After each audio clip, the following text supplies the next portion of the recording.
Thank you very much. And it is an absolute pleasure to join with you today. And thank you for joining us at the Nature Conservancy of Canada in this virtual event. My name is Jane Gilbert. I am NCC's Vice President of Public Affairs and Communications, but the title I really prefer is Chief Storyteller.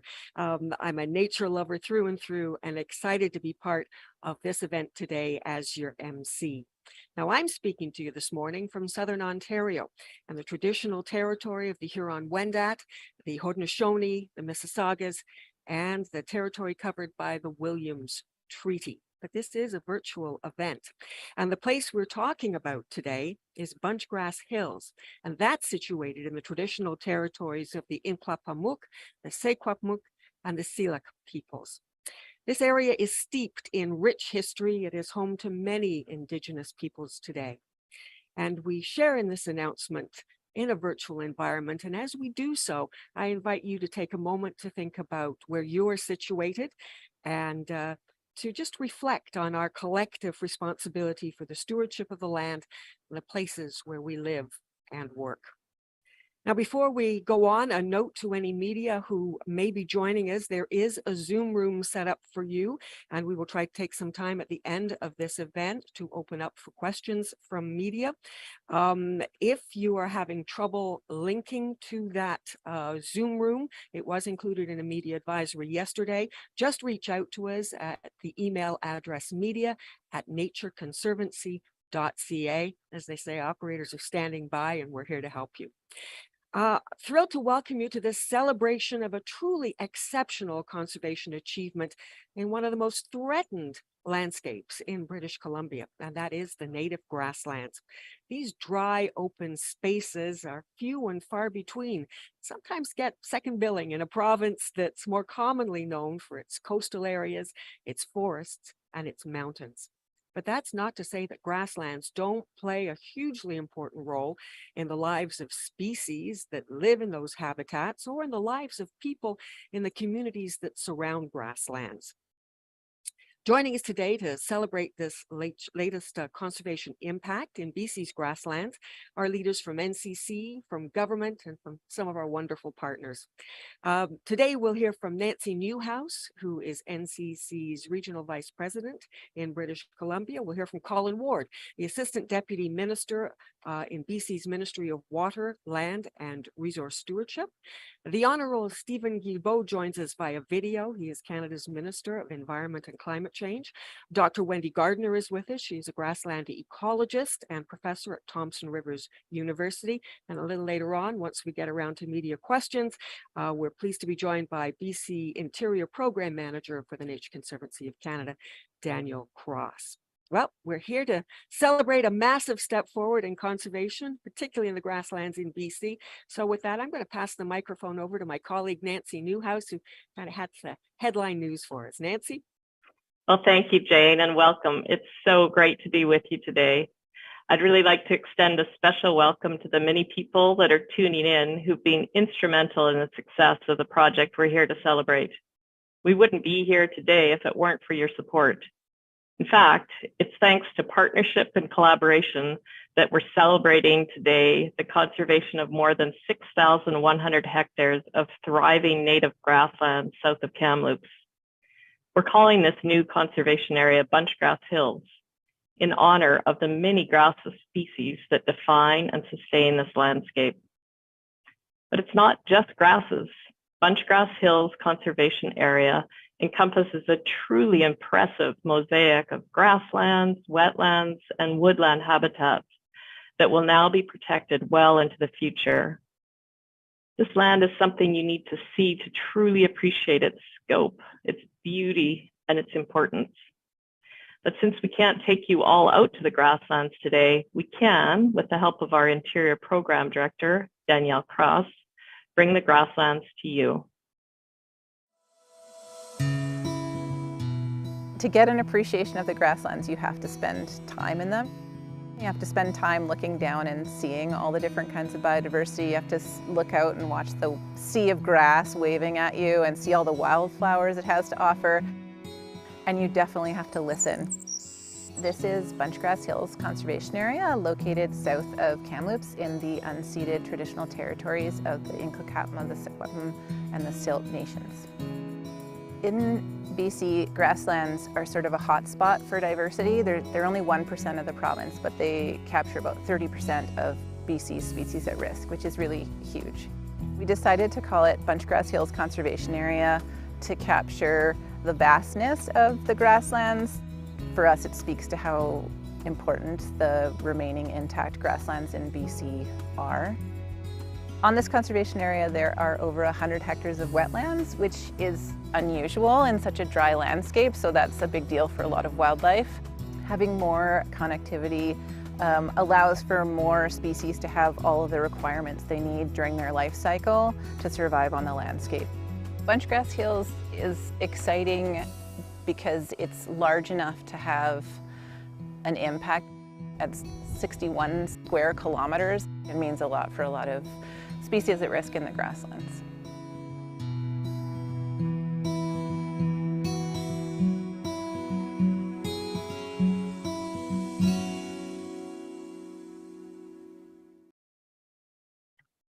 Well, it can be really hard to picture what 6,100 hectares look like, but I hope some of these sweeping vista shots give you just a taste of how vast Bunchgrass Hills is. In fact, this is the biggest grassland project that the Nature Conservancy of Canada has done in British Columbia. And protecting these large intact grasslands bolsters local climate resilience and contributes to provincial and national targets to protect 30% of BC and Canada's land by 2030. This project demonstrates the important contribution that fee simple land conservation is making to public climate and biodiversity goals. At root, though, this project, and in fact, all the work that the Nature Conservancy of Canada does, is about our relationship to land and to each other, how we care, how we learn, how we share. We have much to learn from Indigenous teachers about connections and relationships. With Bunchgrass Hills, we'll take time to understand the land's Indigenous connections so that key cultural interests can be prioritized alongside ecological values in the ongoing stewardship and care of the conservation area. We embrace an inclusive approach with all people who have a shared responsibility and interest in the land. This includes our ranching partners, government partners, neighbors, and a diverse family of donors and supporters. I'd especially like to thank Stump Lake Ranch's commitment to keeping these grasslands intact and wanting to participate in their conservation. Bunchgrass Hills, the vast open spaces, the habitat for wildlife, and the life-giving natural processes it supports all of it is protected because so many people came together to take this project from a glimmer in our eye to on the ground success. It's an example of what we can do when we work together. We're here because a great group of collaborators who understand that it takes big thinking, determination, and empowerment to achieve conservation on this scale. With that, it's my tremendous pleasure to pass things over to Colin Ward from BC's Ministry of Water, Land, and Resource Stewardship. Thank you, Nancy. Hello, everyone. I'm very pleased to be here today on behalf of the provincial government for this exciting announcement. I would first like to acknowledge, though, that I'm speaking from the territory of the Lekwungen-speaking peoples here in Victoria, the home of the Songhees and Esquimalt nations. British Columbia has the greatest diversity of species, ecosystems, and habitats of any province or territory in Canada. Long-term ecosystem health and biodiversity is crucial for the health and well-being of communities, the maintenance of clean air and water, economic sustainability, and of course, environmental sustainability, ensuring that the diversity of species, ecosystem, and habitats we have in BC continues to be there for future generations. The BC government is working hard to lay a foundation for the protection of ecosystem health and biodiversity, including through support for conservation measures. The province has always been a leader in conservation, and there are currently about 18.5 million hectares of protected and conserved areas in BC, making up almost 20% of the total land area.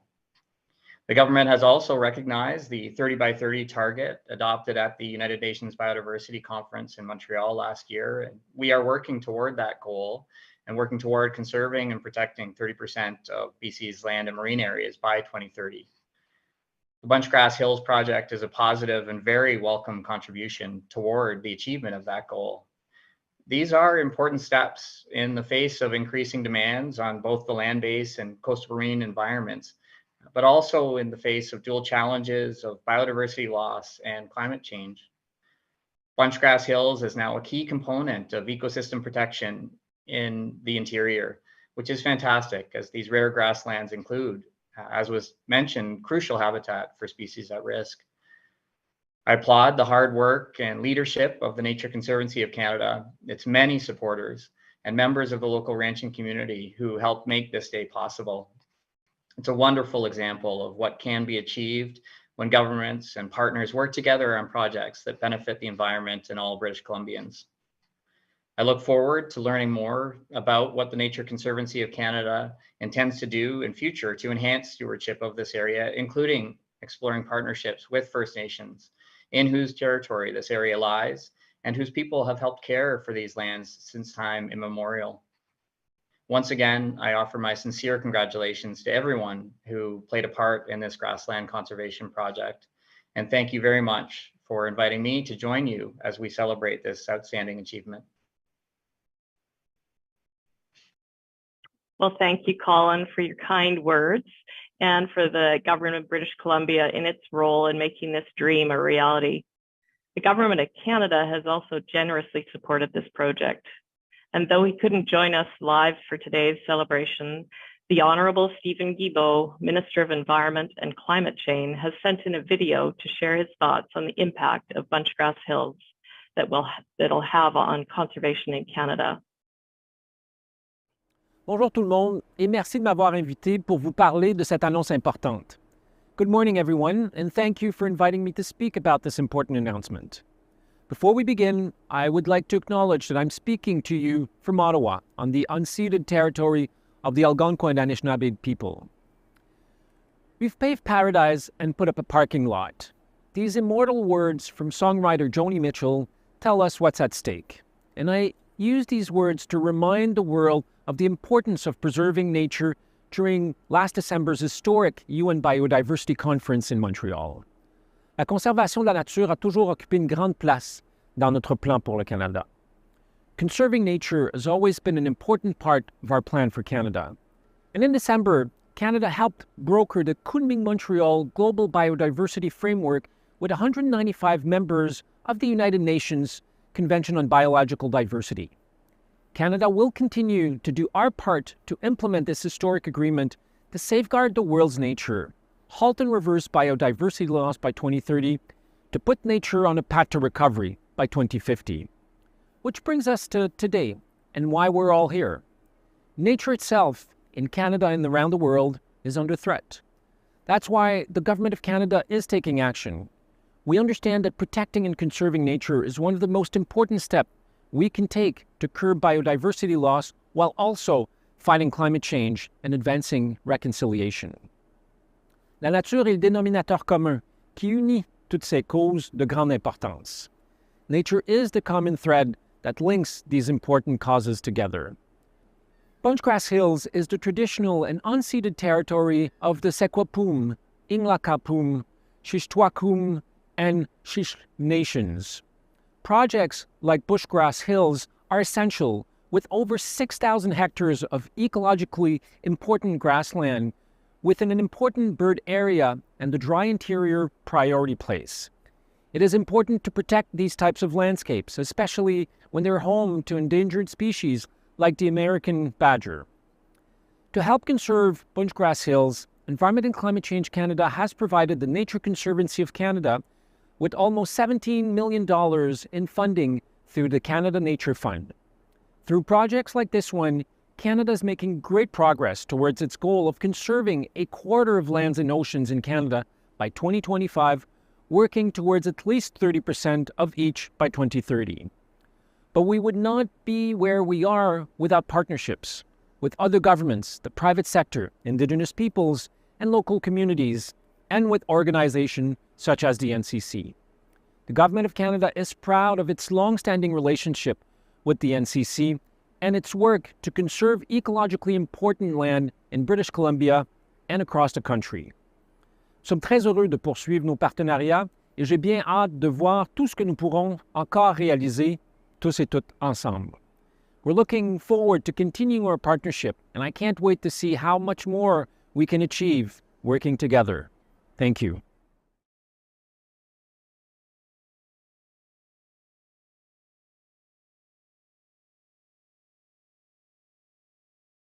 Well, thank you so much, Minister Guilbeault, for sharing your thoughts and for Canada's tremendous commitment and support. Now, to help us understand a bit more about what makes BC's grassland ecosystem so important, I'm pleased to introduce Dr. Wendy Gardner. Dr. Gardner is a grassland ecologist and professor in the Natural Resource Science program at Thompson Rivers University. Welcome, Dr. Gardner. Thanks, Nancy. I'm excited to be here. Grasslands are globally recognized for their high biodiversity and their social and cultural values, as well as their contribution to ecosystem services. They're one of the most species-rich habitats, but they're also important to help mitigate climate change, as they store about 1/3 or 33% of the global terrestrial carbon. This carbon is stored underground, making it a fairly stable carbon sink. Temperate grasslands cover about 8% of the land base globally. However, over 50% of these have already been lost due to conversion to crops or other uses. According to the International Union for the Conservation of Nature, temperate grasslands are considered the world's most altered terrestrial ecosystem and the most endangered ecosystem on most continents. I think this is surprising to most people, as grasslands are generally poorly understood and underrepresented. Globally, only about 4.5% of the grassland area is protected. In BC, we also have temperate grasslands. These are unique as they have a slightly different species composition than other grasslands located in Canada. We often refer to these as the bunchgrass sagebrush grasslands. BC grasslands cover approximately 0.8% of the province, but as mentioned earlier, they're home to more than 30% of our species at risk, making these areas hugely important for habitat. Unfortunately, these native habitats are facing continued pressure due to a variety of factors. The largest loss of grasslands has been due to development, when we convert these areas to housing, and also cultivation for more intensive agricultural use. Other risks include invasive species and factors such as unmanaged recreation use.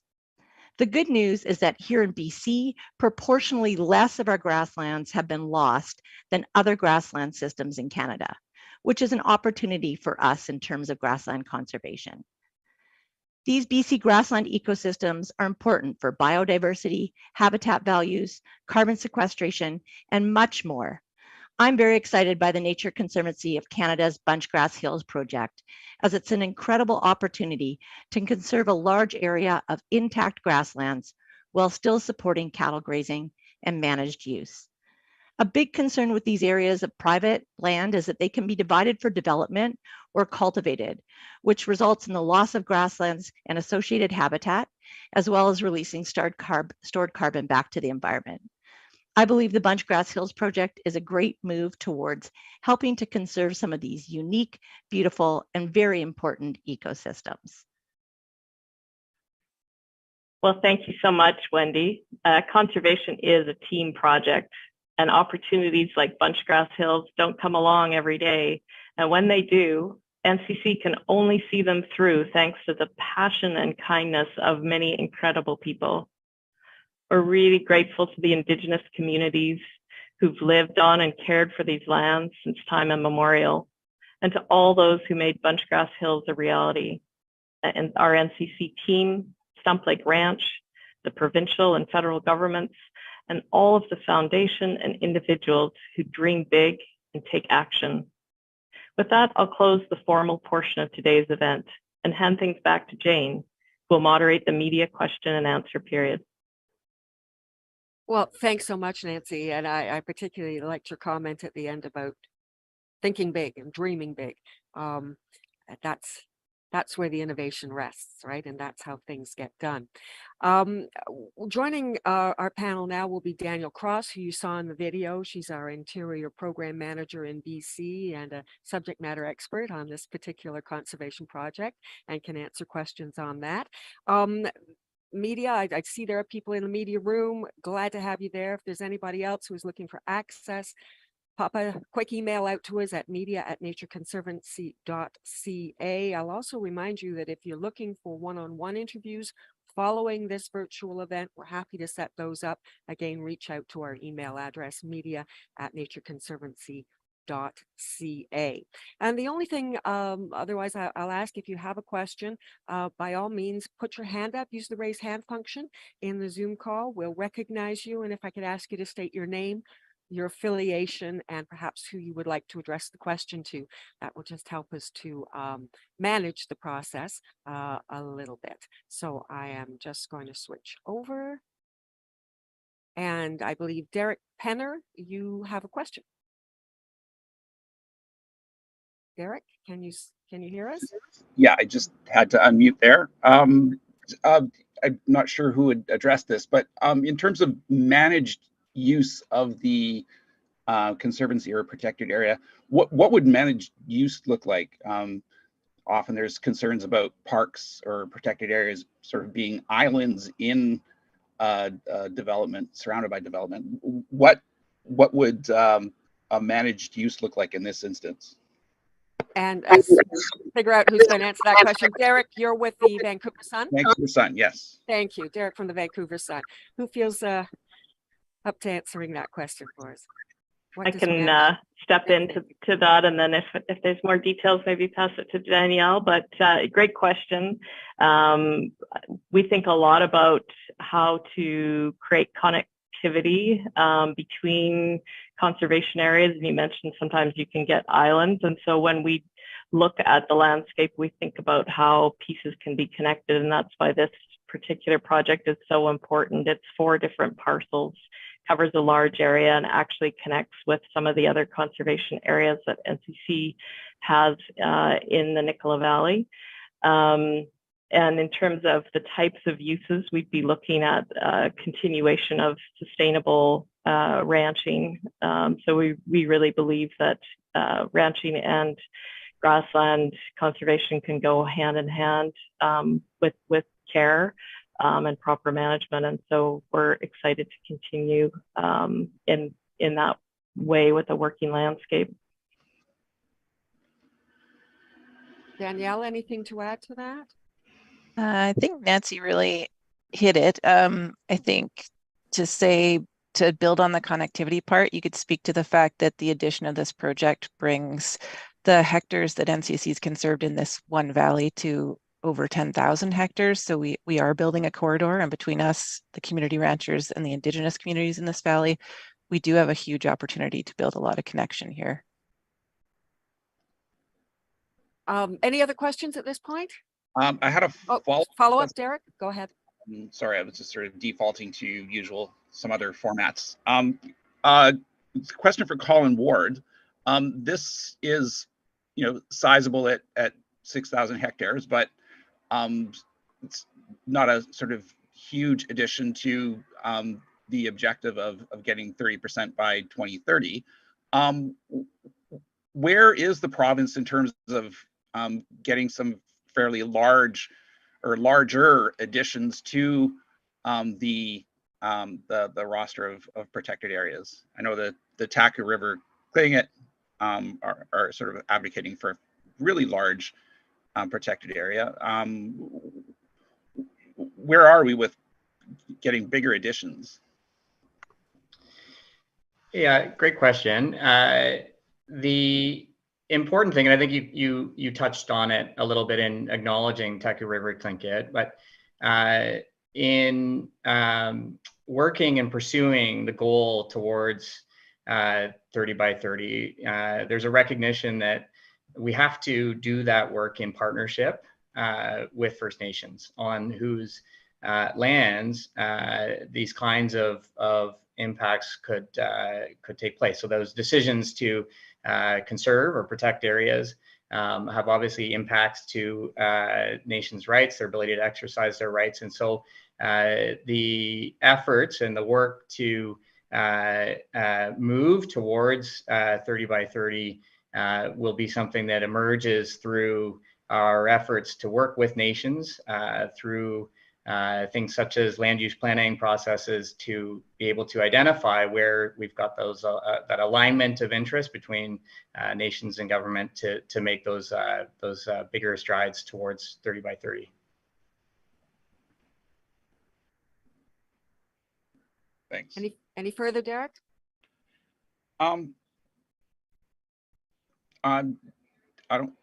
Maybe if I could, you brought up the partnerships. I think that the Taku River Tlingit and there are other First Nations that are advocating for protected areas that perhaps conflict somewhat with industrial development. I guess how do you sort of resolve those without sort of losing opportunities to add significant protected areas?